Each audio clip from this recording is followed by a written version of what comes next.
नमस्ते मित्रांनो, लग्नाची बेडी या मालिकेच्या होणाऱ्या 5 सप्टेंबरच्या भागामध्ये आपल्याला असं पाहायला मिळणार आहे की इकडे शकुंतलाच्या मागे सिंधू दुर्गा अवतार घेऊन पळताना आपल्याला पाहायला मिळते।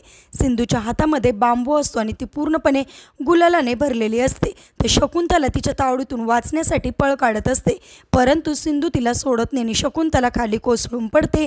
त्या क्षणी सिंधू तिला आणखी बांबूने मारते आणि शकुंतला बोलते। त्या क्षणी लगेचच इकडे सावीला एक व्यक्ती त्याच्या व्हीलचेअरवर घेऊन येतो आणि शकुंतला आणि सिंधूच्या समोर थांबतो। त्याच वेळी शकुंतला त्या माणसाला म्हणते की ह्या पोरीला येड लागला आहे, हिने आमची काय अवस्था केली आहे बघ। असं म्हणताच क्षणी लगेचच इकडे सिंधू चिडते आणि म्हणते, माझे सावी माझी मुलगी आहे, तिची तुझी अवस्था केली आहे ना, त्या प्रत्येक क्षणाचा मी आता बदला घेणार। ही सावीची आई तुला आता सोडणार नाही।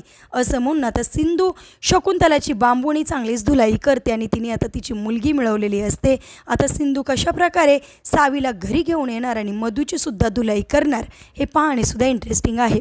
असेच मालिकेच्या पुढील अपडेटसाठी तुम्ही आपल्या रंजक मराठी चॅनलला नक्की सबस्क्राईब करा। थँक्यू।